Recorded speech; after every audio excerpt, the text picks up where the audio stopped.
Okay. I don't know whether it's still good morning. Yes, it is. Just about to end. Good morning, everybody. Okay. I'll go straight into the speech. And I was very careful. I insisted it must be written because I don't want to make a mistake here. Okay. My colleague, the CS Minister of Education, Honorable Machogu, Madame Lorraine Landis, the head of the WFP, country director, the two PSs present today, all public officials, invited guests, ladies and gentlemen. I am honored to join you in this workshop on the launch of Government of Kenya WFP priority identification under the UN WFP and Kenya Country Strategic Plan 2023-2024. May I congratulate the World Food Programme, Kenya Country Director, Lorraine Landis, following the approval of Kenya's Country Strategy Plan 2023-2024 by your Executive Board. This commitment is indeed timely. It brings a considerable investment of United States dollars 1.4 billion into our country at a time when we are undergoing serious economic disorder and challenges.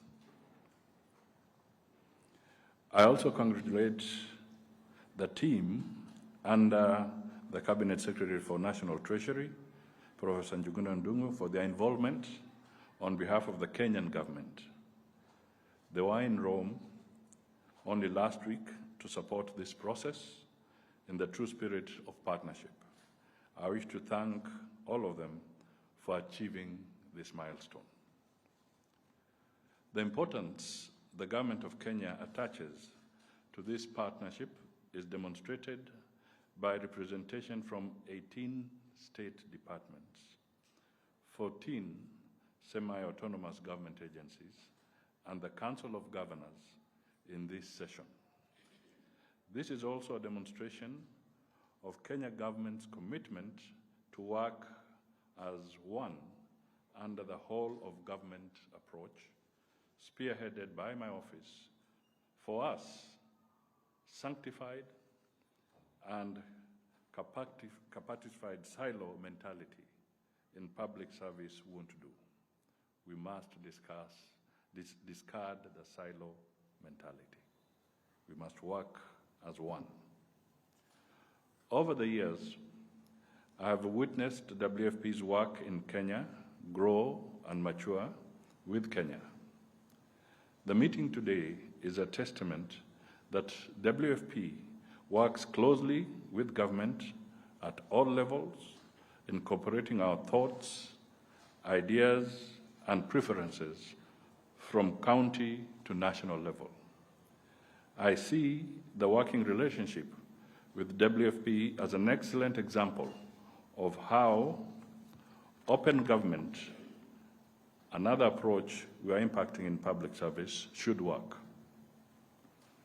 Open government requires consultation and participation in decision-making by the private sector players and the public at large in decision-making. Always remember to interplay the two, whole of government and open government. The private sector and the public are not enemies. They are partners. And I repeat, the private sector and the public are not enemies. They are partners. We should not behave as if one is the opposition and the other is government. We are one. Indeed, the government of Kenya and WFP have so far demonstrated how this aspect of open government in co-creating can achieve the best possible outcomes for Kenya in the areas of food security and nutrition. Last year alone, WFP directly impacted the lives of 1.6 million Kenyans through its diverse programs. Refugees and drought-affected citizens, smallholder farmers, and people participating in resilience programs have all benefited from WFP's commitments to our country. The support came at a time when Kenya experienced the worst drought ever in 40 years. Meanwhile, what remains endearing is that the breadth and depth of this partnership enables us to leverage on this momentum as we copt more partners.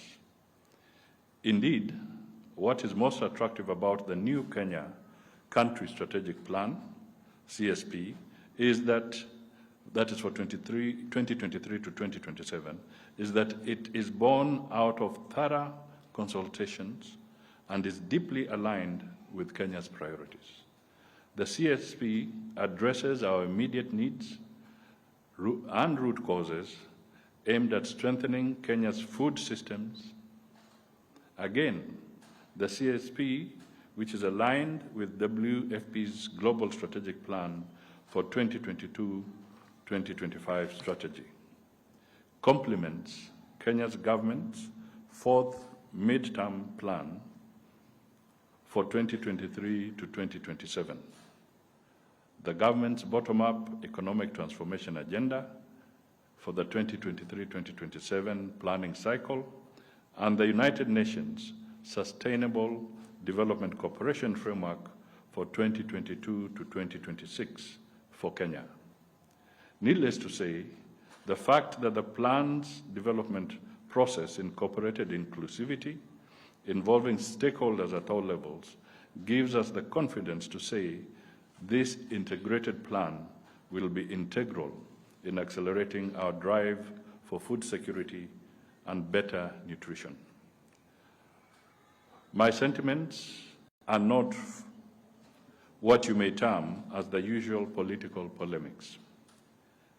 I am speaking upon evidence that during the life of the just been retired county strategic plan of 2018 to 2022, the WFP mobilized close to $780 million to support its activities in Kenya. In the same period, WFP made a strategic shift from delivering to enabling, and good progress was made in most areas of engagement. It is therefore pleasant to know that going forward, the CSP period, the WFP seeks to mobilize an even more substantial amount, that is $1.4 billion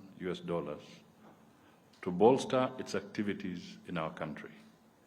This financial commitment speaks volumes about WFP's dedication to Kenya and our people. One of the core resulting strengths of open government is the co-funding approach of our partnership with WFP. This approach, in which resources from partners are complemented by government funds, allows us to support identified priorities jointly, affirms our commitment to deepen our collaboration with development partners. We also encourage our partners to buy into WFP's strategic shift towards enabling capacities that would then be matched by longer-term commitments for more sustainable funding streams. I look forward to witnessing this synergy in action, complete with clearer tracking of government and donor funds to demonstrate our increasing support for these joint priorities. Indeed, our joint priority engagement has enabled WFP to make significant strides in helping us strengthen food systems and resilience.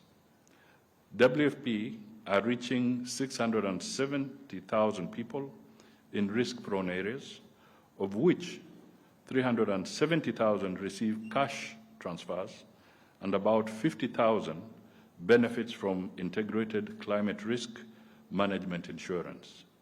This is in addition to delivery of an integrated and complementarily resilient food system through supporting smallholder producers and other value chain actors.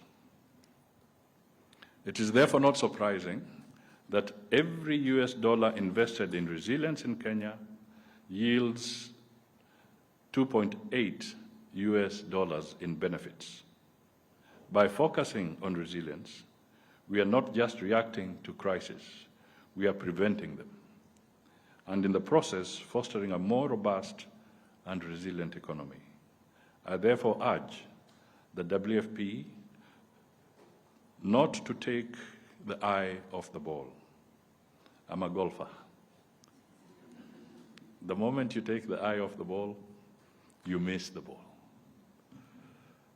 But instead, redouble its efforts, its focus on resilience building. A shift in this direction will have far-reaching positive impacts on the livelihoods of our people and the sustainability of our shared development goals. Recognize climate change as an integral obstacle to strengthen our nation's resilience, and appreciate the integration of climate lens in WFP's programs for the CASP 2023-2027. Climate change has become common parlance among ordinary Kenyans, thanks to the lead role taken by President William Ruto in global climate change matters. Climate-related disasters are now our reality, and their effects are far-reaching. This foregrounds recognition that the climate crisis is an urgent issue that requires concerted efforts from all sectors, including humanitarian organizations. Ladies and gentlemen, do not be deceived. By building resilience, we are determined to pursue and implement initiatives aimed at tackling effects of climate change without apology. These include the Kenya National Adaptation Plan of 2015 to 2030 and the Green Climate Fund, which aim to reduce the cost of climate change-induced drought on the country's national economy. This is why we are not about to be ashamed in appreciating WFP's partnership in anticipating, restoring, protecting, and energizing communities in the face of climate disasters. The ambitious measures you have taken in early warning and preventive action, nature-based solutions, climate risk insurance, and promoting sustainable energy solutions are the standard operating procedures in our quest.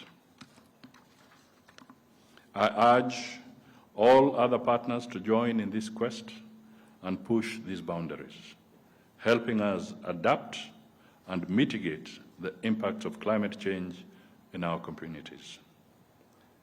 On behalf of the Government of Kenya, I therefore call for a global multi-stakeholder approach in tackling the climate crisis. For those working in Kenya, let us bridge the gap between humanitarian assistance, development support, and climate spaces. We must change current systems to cope with the impacts of a rapidly changing climate. As government, we already acknowledge partnerships are paramount in realizing these urgent shifts.